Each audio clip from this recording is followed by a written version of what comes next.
मालेगांव शहर में कल नॉमिनेशन फॉर्म भरा गया।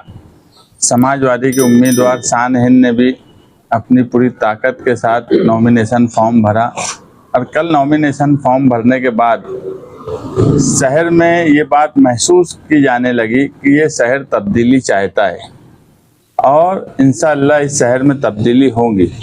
आज नॉमिनेशन फॉर्म जिन लोगों ने भरा था उनकी छाननी थी। मैं 8 दिन से एक बात बोल रहा हूँ, जलसे में भी बोला, मीडिया के सामने ही बोला कि इस मर्तबा बीजेपी मालेगांव सेंट्रल में उम्मीदवार नहीं देने वाली है। यह आप लोगों ने भी रिकॉर्ड किया। बीजेपी आज हिंदुस्तान की सबसे बड़ी पार्टी है। 1 नंबर पर बीजेपी है, उसके बाद कांग्रेस है, उसके बाद समाजवादी पार्टी है। बीजेपी ये बोलती है कि दुनिया में सबसे बड़ी पार्टी बीजेपी है, जिसके 10 करोड़ कार्यकर्ता हिंदुस्तान में हैं, यानी दुनिया में सबसे बड़ी पार्टी। तो क्या ऐसी मजबूरी हो गई कि दुनिया की सबसे बड़ी पार्टी बीजेपी, जिसने मालेगांव सेंट्रल में अपना उम्मीदवार नहीं दिया। और मैं 8 दिन पहले अगर ये बात बोला था कि बीजेपी अपना उम्मीदवार नहीं देंगी, तो ये बात बिल्कुल सच साबित हुई। उनके पास उम्मीदवार नहीं था ऐसा भी नहीं है। कल उनकी पार्टी के नाम से उम्मीदवारी का अरीजा दाखिल किया गया, मगर उसको आज एबी फॉर्म नहीं दिया गया। नेशनलाइज पार्टी होने की वजह से, जो नेशनलाइज पार्टी होती है उसको सूचक 1 लगता है, और जो स्टेट पार्टियां होती है या जो रजिस्टर्ड पार्टियां स्टेट में रजिस्टर नहीं होती है, उनको सूचक 10 लगते हैं। इसने एक सूचक बीजेपी के उम्मीदवार ने भरा, मगर उसको एबी फॉर्म नहीं मिलने की वजह से वो अपक्ष हो गई, और अपक्ष होने की वजह से उसको 10 सूचक की जरूरत थी। इस वजह से उसके एक ही सूचक था, तो उसका फॉर्म इनवैलिड कर दिया गया, रद्द कर दिया गया। ये जानबूझ के दुनिया की सबसे बड़ी पार्टी, जिसके कार्यकर्ता की तादाद हिंदुस्तान में उनके बोलने के मुताबिक 10 करोड़ है, उन्होंने इस मर्तबा मालेगांव सेंट्रल में जानबूझ के उम्मीदवारी नहीं दी। मुझे बीजेपी के एक करीबी आदमी ने 10 दिन पहले ये बात बोल दिया था कि इस मर्तबा हम मालेगांव सेंट्रल में उम्मीदवारी नहीं देने वाले। मैं बोला यार, ऐसा तो है नहीं कि तुम्हारे पास वहाँ लोग नहीं हैं। लोग हैं, कार्यकर्ता हैं, उनके मुस्लिम लोग भी यहाँ हैं। अगर मोदी कोई काम करता है तो यहाँ पे मालेगांव शहर में झंडा डंडा लेके लोग निकलते भी हैं, आप लोग शूट भी करते। नॉन मुस्लिम लोग भी हैं यहाँ पे। उनके एक रुकन है, पप्पू क्या नाम है, उनको हज कमेटी में भी लिया गया। यानी कहीं ना कहीं लोग होने के बाद भी जानबूझ के उम्मीदवारी नहीं देना। उसने मुझे 8 दिन पहले एक बीजेपी के जिम्मेदार, रियासती जिम्मेदार ने मुझसे कहा था कि इस मर्तबा हमारे पास वहाँ 2 उम्मीदवार हैं। एक अजीत पवार के थ्रू, जो खुले आम चल रहे हैं, अजीत पवार उनको चला रहे हैं, पूरे शहर को मालूम है, आसिफ शेख, और वो खुद भी ये बात तस्लीम करते हैं कि वो अजीत पवार के साथ हैं। दूसरे जो है मुफ्ती इस्माइल कासमी साहब, वो भी कहीं ना कहीं दादा भुसे के थ्रू चल रहे हैं, एकनाथ शिंदे के थ्रू चल रहे हैं।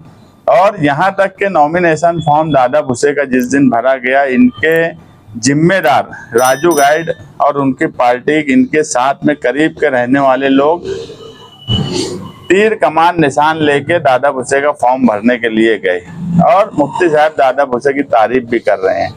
ये सारी बातें बताने का एक मकसद ये है कि इस शहर में तब्दीली की आहट हमको पहले से ही महसूस थी, और कहीं ना कहीं जो आरएसएस और बीजेपी वाले 1999 में निहाल साहब के साथ किए, ये शेख रशीद साहब जिनका इंतकाल हो गया, वो खुद भी तस्लीम किए कि हमको निहाल साहब को हराने के लिए आरएसएस ने हमारी हिमायत की थी। और जब ये लगने लगा कि निहाल साहब की लड़की इस मर्तबा चुनकर आने वाली है, तो आरएसएस और बीजेपी ने जानबूझ के इस शहर में उम्मीदवार नहीं दिए। मालेगांव शहरियान को इस मर्तबा बहुत ही होश और हवास से काम लेना है, बहुत ही समझदारी से काम करने की ज़रूरत है। पूरा सारा मामला सोचने के बाद कि ये हरा झंडा लगा के ये बीजेपी की और आरएसएस की दलाली कर रहे हैं, मौजूदा एमएलए और साबिक एमएलए, और बीजेपी और आरएसएस की मदद से चुन के आने की कोशिश कर रहे हैं। मैं मीडिया के जरिए मालेगांव शहर की आवाम से ये अपील करता हूं कि इस मर्तबा बहुत होश और हवास से काम लें। 1999 वाली गलती इस मर्तबा नहीं होना चाहिए। 25 साल के बाद एक तब्दीली की लहर बनी है। आरएसएस बीजेपी नहीं चाहती है कि हम कभी यहाँ से चुन के आए। हमेशा आप देखेंगे इस शहर में सबसे बड़ी रुकावट अगर फिरका परस्तों का कोई रहा है तो वो निहाली और समाजवादी लोग रहे हैं। पिछले कई मामलात ऐसे हुए जहां हमने उनको रोका। शिवाजी मुजस्समे के पास हिंदू तंजीमें आकर खड़ी थी, किसी की छाती में दम नहीं था। यहाँ बैठे हुए लोग हैं, अतर से चाचा हैं, रिजवान सर है, हम ही लोग डट के उनके सामने खड़े रहे। तो फिरका परस्त मालेगांव शहर आउटर के जो हैं उनको एक बात मालूम है कि इस शहर में सबसे बड़ी रुकावट अगर कोई है तो वो है समाजवादी और निहाली लोग। तो 1999 की तरह फिर से एक साजिश के तहत बीजेपी ने यहाँ उम्मीदवारी नहीं दी और वो कहीं ना कहीं चाहती है कि उनके पास तो 2 उम्मीदवार है, कोई भी कामयाब हो। इसलिए मालेगांव शहर की आवाम को बहुत होश हवास और बहुत समझदारी से जो एक तब्दीली की लहर बनी है उसे कायम रखते हुए हम ये मानते हैं कि आरएसएस और बीजेपी हमको हराने के लिए पूरी ताकत झोंक देने वाले हैं। यहाँ तक कि मेरी मालूमात ये है कि मुझे तड़ी पार करने की भी कोशिश की जा रही है कि किसी तरीके से मुझे तड़ी पार करा दिया जाए। उसके ताल्लुक से जो भी कानूनी प्रोसेस है, अजीम खान और मैं वकला से बातचीत किया हूँ, हो सकता कि इलेक्शन के दौरान मुझे तड़ी पार की नोटिस भी मिल जाए और शान हिंद इस शहर में अकेली पड़ जाए। मगर मुझे ये भी पूरी उम्मीद है कि मालेगांव शहर के हमारे यहाँ बैठे हुए जिम्मेदारान पार्टी के वर्कर, अगर मुझे तड़ी पार कर भी दिया गया तो कानूनी तौर पर मुझे क्या करना है मैं करूँगा। मगर वक्ती तौर पर आप लोग घबराना नहीं, परेशान मत होना। मैं कानूनी तौर पे काम काज करके कैसे भी तो मैं उसको कैंसिल करा के आऊँगा अगर ऐसा कुछ हुआ। बोलने का मतलब यह है कि एक बड़ी साजिश हमारे खिलाफ रची जा रही है और वो साजिश आरएसएस और बीजेपी के लोग कर रहे हैं। मैं अगर तड़ी पार भी हुआ तो मुझे पूरी उम्मीद है कि मालेगांव शहर में जो तब्दीली की हवा बनी है वो शान हिंद के साथ उसी तरह खड़ी रहेंगी। हमारे पार्टी के वर्कर, पार्टी के जिम्मेदारान उसके साथ खड़े रहेंगे और हम फिरका परस्तों से कभी डरे नहीं, कभी चपे नहीं, ना हम डरेंगे ना चपेंगे। कोई हमें तड़ी पार करा दे या कुछ भी करा दे। 12 नवंबर का वाकया भी हुआ, शिवाजी मुजस्समे का धरना भी हुआ। उस वक्त भी मुझे बहुत बोला गया कि इलेक्शन करीब है, ये धरना मत दो, कोई बात हो गई तो जेल चले जाएंगे, लंबे वक्त तक रहेंगे, इलेक्शन का मामला बिगड़ जाएगा। मगर उस वक्त भी मेरे सामने एक ही सवाल था कि अगर वो धरना मैं नहीं देता तो सिविल हॉस्पिटल आधा यूनिट ट्रांसफर हो जाता।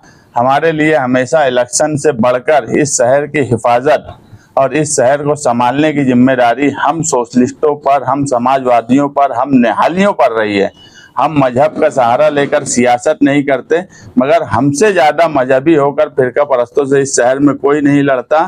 तो बीजेपी की साजिश समझिए, बीजेपी ने उम्मीदवार क्यों नहीं दिया और हमारे खिलाफ दादा भूसे बीजेपी ये सब लोग एक साजिश कर रहे हैं। मगर शहरियान शान हिंद के साथ मजबूती से खड़े रहेंगे। बीजेपी ने उम्मीदवार नहीं दिया तो बीजेपी का यहाँ पे वोट बैंक कहाँ है? नहीं, आप इसका मतलब आप साफ समझाइए कि बीजेपी उम्मीदवार क्यों नहीं दिया।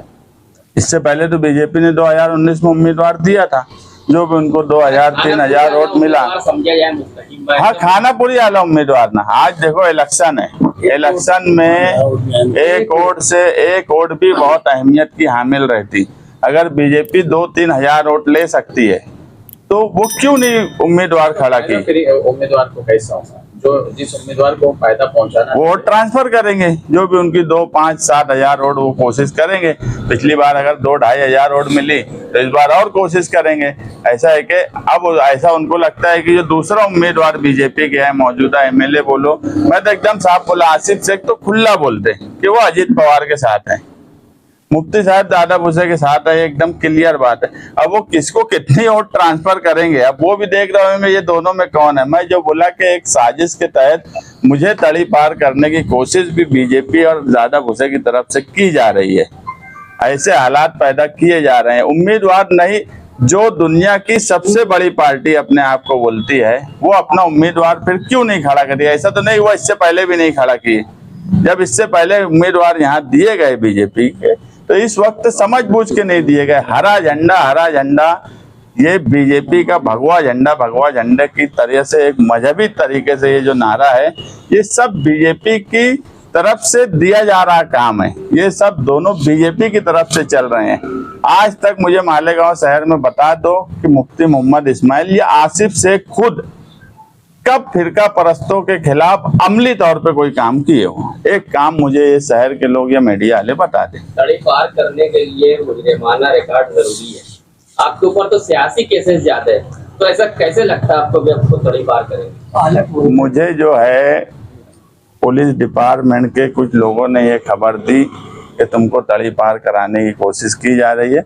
मैं तो किसी को आज तक एक तमाचा भी नहीं मारा, मगर ये मैं हमेशा बोलता हूँ कि मुझ पर शिवाजी मुजस्समा का केस मिला के 19 के बाद 20 केस हुआ। ये वाहिद मैं हूँ मालेगांव शहर में जिसके ऊपर 20 केस है, मगर सब केस जो है लोगों के कामकाज के लिए थे, शहर के हक में काम करने के लिए थे। अब उसका वो लोग फायदा उठा के कि इतने केस हैं इनके ऊपर, ये कोई बात सुनते नहीं। वो जो भी कोशिश करेंगे वो मैं कानूनी तौर पे वो भी हम निपटना जानते, मगर सिर्फ मैं प्रेस वालों को बुला के आवाम को ये बताना चाहता हूँ कि इलेक्शन के दौरान हमको घबराने के लिए, क्योंकि एक चीज कल की रैली के बाद एकदम क्लियर हो गई कि ये शहर तब्दीली की तरफ है। दोनों उम्मीदवारों की हालत बिल्कुल खराब हो चुकी है, तो अब ये नई नई चीजें लाई जा रही है। और बीजेपी का उम्मीदवार नहीं देने की फिर क्या वजह है?